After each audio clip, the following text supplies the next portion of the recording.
Cloudcast Media.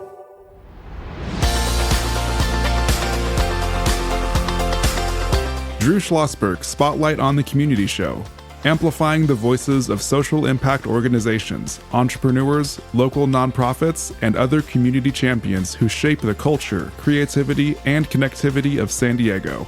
Brought to you by Mission Fed Credit Union, bringing good things to San Diego for over 60 years. Learn more about what is good for you and good for all by visiting www.missionfed.com. I'm Drew Schlosberg of Cloudcast Media, and listening to another edition of Drew Schlosberg Spotlight on the Community Show. So pleased to have with us today from Gladstone Institutes and the Gladstone Foundation, Robert Wicks, VP of Philanthropy for the Institutes and the CEO of the Gladstone Foundation. How you doing there, Robert? I'm doing great. Thank you for having me. Absolutely. I love what you guys are doing. I love this focus on community and especially now. So we really appreciate everything you've been doing for so long. Well, listen, I appreciate the comment. We can't do enough of this, to be honest with you. And we're going to amplify as long as people want to listen to me. I wouldn't listen to me, for God's sake. But I mean, I think we got some great content coming from guests like you, joined by my co-host, Kristen Fogel. She is the executive director of San Diego Writers, Inc. And Kristen, I bet you have a question for Robert right out of the gate. I will. Let's just start off with letting everyone know what the mission of your organization is. So we're at the Gladstone Institutes. We are an independent biomedical nonprofit research institution up in the Bay Area. And our mission is to overcome disease. We do disease research. We're working on the diseases that are pervasive and devastating: Alzheimer's, cancer, heart disease, deadly viruses. And so we are very focused on disease research. So we also have an educational component where we're sort of training the next generation of scientific leaders as well. How'd you get into this? Charles, how did I get into this? I am a fundraiser, I guess. You'd say I'm in philanthropy. And all people in philanthropy stumble into it because nobody grows up wanting to do it and you can't study it in college. I was in higher ed and in a PhD program at Berkeley and realized I didn't want to be in academics, but I wanted to be at the university. And somebody told me that this is a way to really make a big difference about things I care about. And that was 20-something years ago. And that was the best advice I ever got because I think philanthropy is such a powerful force for change. And there is so much yet to be done in terms of making it efficient and effective.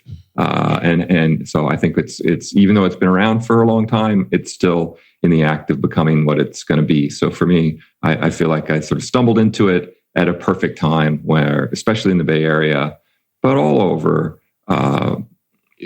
philanthropy is growing up, I guess is how I would put it, bit by bit.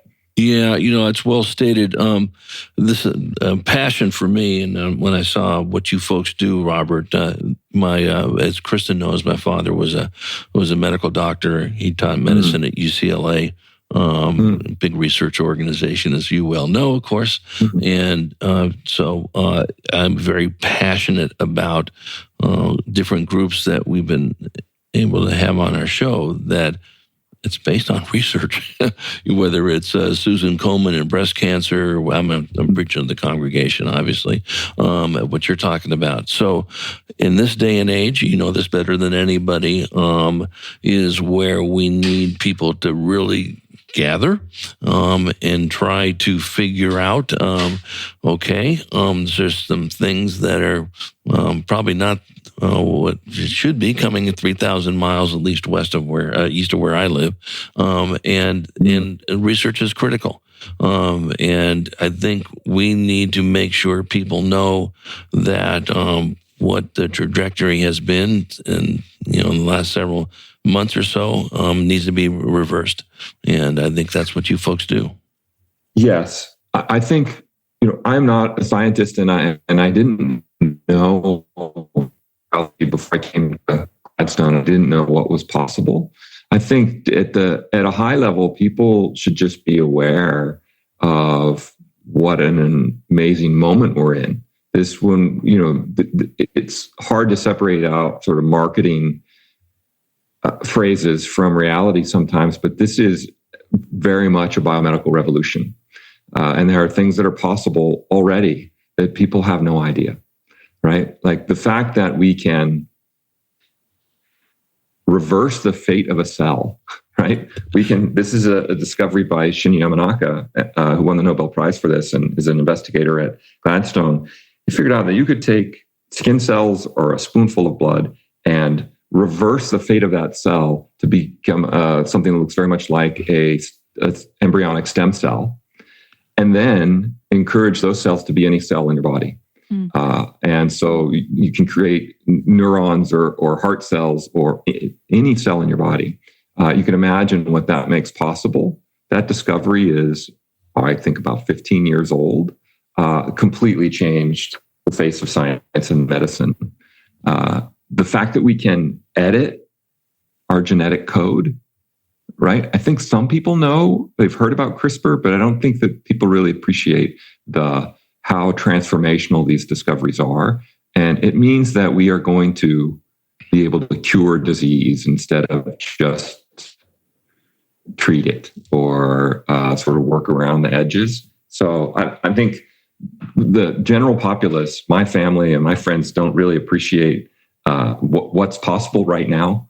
I think we do get caught up in the distractions of the moment. Science is at risk right now, and there's been a lot of sort of politics imported into everything in our lives. But I can say that science just is not political. The science that happens at Gladstone is very personal, right? Because it's disease research and it's moving very fast. And I think even though there's a lot of uncertainty at the moment, it's really unstoppable. The things it's going to make possible,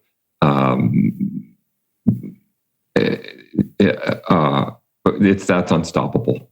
That's my faith. Of course, we need help for sure, but philanthropy can do a lot to accelerate and take risks. But I think this revolution is happening. People should appreciate that. It's a nothing but a positive there. Absolutely. I noticed that you recently launched a capital campaign to fuel the next stage of growth. So what does that next stage of growth look like? Yeah. So everybody has experience with campaigns at some point. Either your school or your local food bank or something puts together a campaign. This is the first campaign that Gladstone's ever created, built, I would say. It's built around 4 imperatives. And we used that language intentionally. 4 things that we absolutely have to do. And if we do those, we will be able to accelerate, to move faster, to get these cures to people more urgently.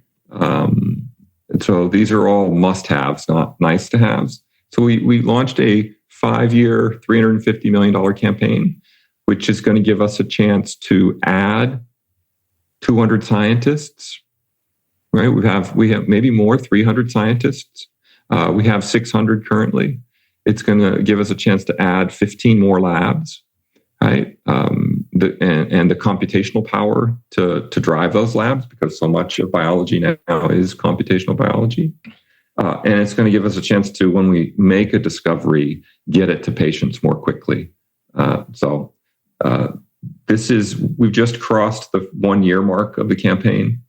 And we have already, the generosity that's out there in multiple dimensions is really very encouraging. So we are in the stages right now of taking on another 100,000 square feet of space, and building out those labs. And so so far so good. I would say we've been making good progress in the midst of, very disruptive times, as you guys know.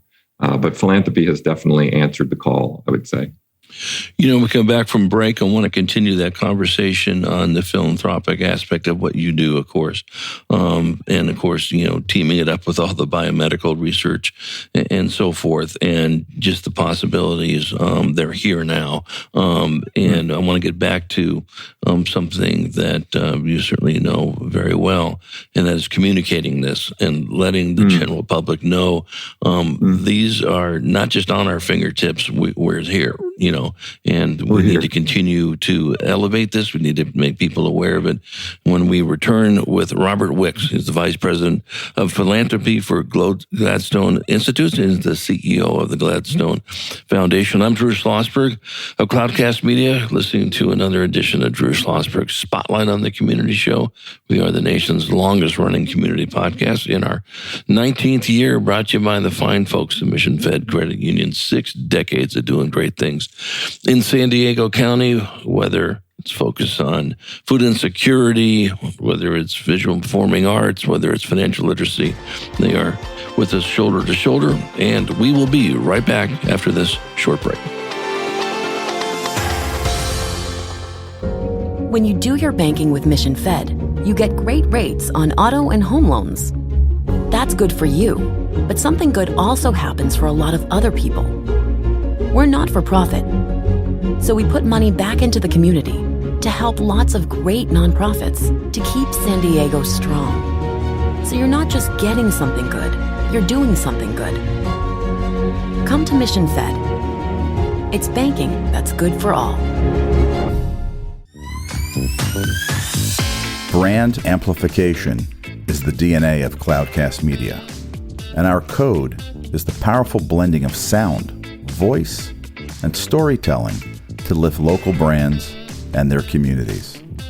Whether it is our Brandcast, Schoolcast, or Causecast platforms, the unifying ethos is all about this community, the one you call home. If you dare to dream and want to explore the brand amplification of Cloudcast, a national leader in local podcasting and other Winfluence strategies, please visit us at cloudcast.us.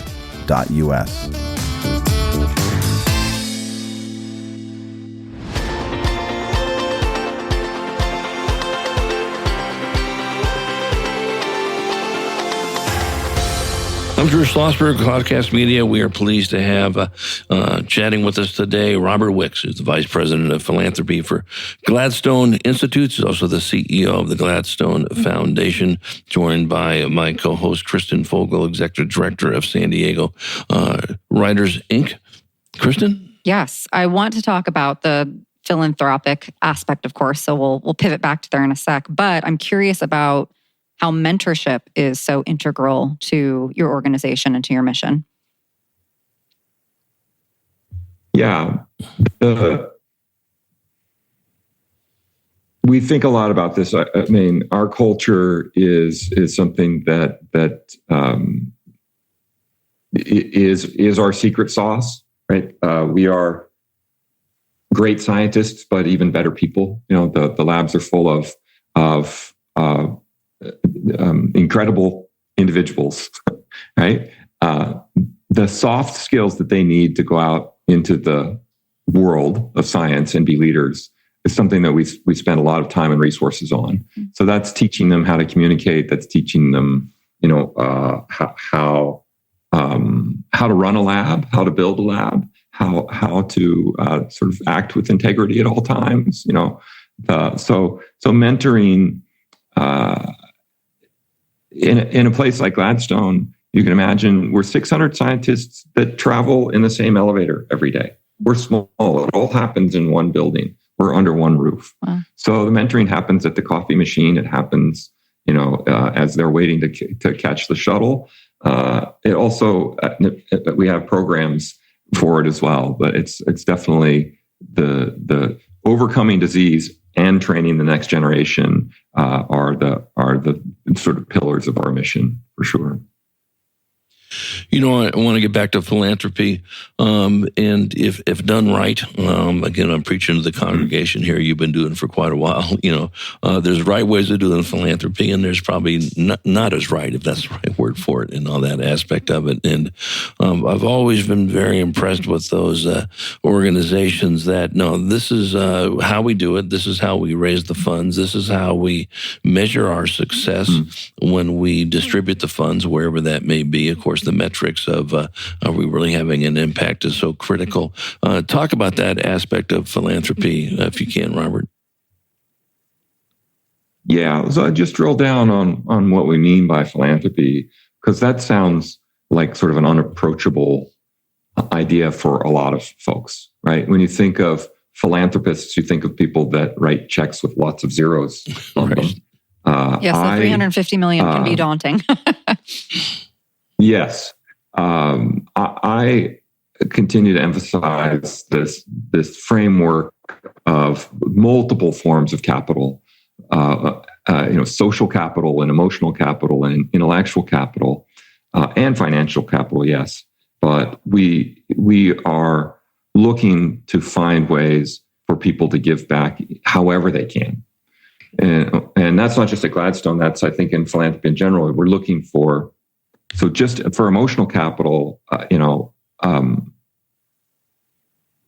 the sense that there are people in our corner that care about what we're doing, and that are supporting us and rooting for us and are along for the journey with us.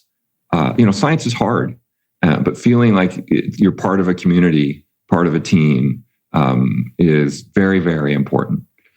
So we do a lot of outreach, sort of what I would call friend raising, to make sure that the people that are curious about our science have a way to look into the labs and track what's happening, and have a way to give back in some fashion, whatever that might be.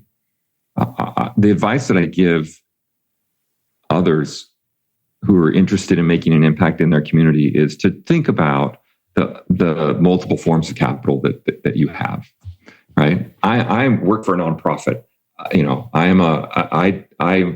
am not in a position to write large checks to the organizations I care about, but I have a lot of intellectual capital that I could give. A lot of advice that I could give, and I'm always asking those organizations, how can I be helpful? Right. And so I think that's lines up with what you guys have been highlighting all these years, is that community is very, very powerful. And the things we do as individual citizens are very, very impactful. And so we're all philanthropists. We just need to find a way, to realize that and do the most that we can, because we have to give back. It's a human need, right? I think you're so spot on that comment. We've been talking about this for about 19 years, and tell people that, listen, if you've got some money to contribute, fine, that's beautiful. Take $5 is fine. If you only have 1 hour to donate this, volunteering, 1 hour is great. At least you're getting engaged, and it'll grow from there. But the thing that you just brought up, and I think we've been very fortunate to be able to do for 19 years, is the connectivity, because there's so many of the folks that come walking through, our studio, and we sort of call it connectivity capital. That the amount of people that I didn't realize Joe Blow was doing X, Y, and Z. Now that I know this, I could just save myself about 16 zillion hours of work to do in X, Y, and you're spot on. We all can do it in these different areas. It's just letting people understand that you can do this, and you got to amplify these things. And especially in such a critical field that you folks are in, I can't think of anything more critical than research in biomed. To be honest, I'm a little prejudiced because of my dad's background, of course, in that. But very important. Think about the people that You have saved their lives because of those 600 scientists. You're gonna save, immeasurable amount of people with all the, the cell stuff you're talking about.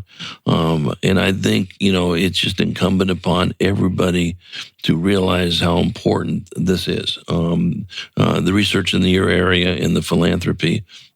Kristen, I'm not sure if you feel about the same way. I'm sure you do. Yeah, absolutely. I mean, the work that you're doing there is just, it's going to change lives, like Drew said.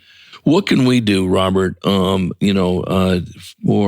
in our end to continue to accelerate and to shine a light on what Gladstone is doing? Well, I would say keep doing what you're doing. The Gladstone is one of the institutions that is going to help overcome disease. We're not going to do it by ourselves. Right. Science will, though. You have a lot of amazing science in San Diego, and so to the extent that your audience can find ways to support science wherever it is, and in whatever way they can, they should. We partner with organizations all over the world. Science is collaborative. The kind of science we do, as soon as we make a discovery, the first thing we do is tell everybody about it. Right? That's how it works. We give away what we learn for free, because that's our mission, right? So I would say people should lean into science, lean into the possibility that we actually can still do big things. We're on the verge of doing really incredible things, and there are small things that a person might think is a small gift, either whatever that might be, as I say, social or emotional or. We will take all the small gifts we can, right? And the last thing I would say is just lean into the idea that philanthropy can accomplish amazing things. There's so much cynicism in our culture these days. It is just the power of gratitude, thanking the people who have helped you get where you are, or thanking the organizations that are doing good in your community is just overwhelming. So I think people should be optimistic. People should have hope, and people should lean into the idea that they can make a difference themselves as individuals. Well, yeah, you're spot on. 3.3 million of us live here in San Diego County, and everyone can contribute. It doesn't make a difference if you have Bill Gates money or if you have Bozo the Clown money. That's right. Anyone can contribut. And when they know that they can contribute, we all know what that does to our endorphins and all that business, so to speak, on this. And just applaud you, Robert and Gladstone, for what you folks are doing. If you're ever in San Diego, and we'd love to have you in the studio next time if you do travel down here. Think about that as well, and maybe bring in. I know your scientists are up in the Bay Area, but if you've got some skulking around San Diego, we'd love to have them in the studio as well. Absolutely. Can I plug a link? Would that be okay? 100%. 100%. We did a website for this campaign, and it's called GladstoneNow.org. And I think you'll see the poetry of what we're trying to do there. But it starts with a 5-minute video that, if you don't know anything about medicine and what's possible right now, you'll have a much better idea if you just watch that. You'll get a sense of why the scientists are so excited about this moment. And yes, some of the diseases we're working on, but I think the bigger picture is what's possible in science and medicine. So, can you email that to me? Because we'll put that in the show notes when we blast this out to our audience. We'll make sure, hey, take a look at this video, this link, and we'd be happy to do that. It's not a pitch. The video is purely informational and I think inspirational. So, well, actually, we don't mind pitches. We tell people on this show, ask for money, ask for volunteers, ask for whatever you want, because if people don't know you need it, you're not going to get it. And I really feel that's a very great point. So I appreciate you saying that. Yeah. Robert, appreciate you having us. Yeah, what a pleasure. I'll look forward to maybe meeting you in person and just even chatting more about the great work that Gladstone is doing. Take care. Thank you. You bet. Robert Wicks, Vice President of Philanthropy for Gladstone Institutes and the CEO of Gladstone Foundation. I'm Drew Schlosberg.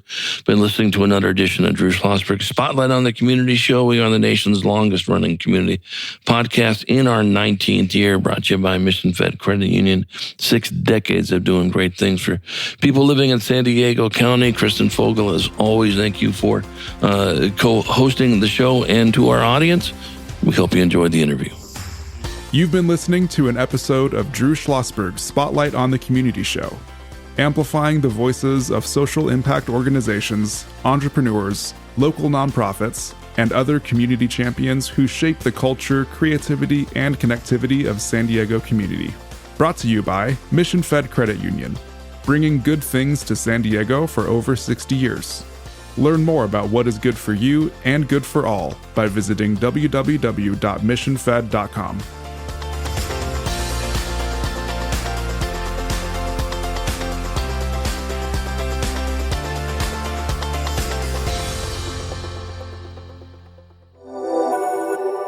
Cloudcast Media.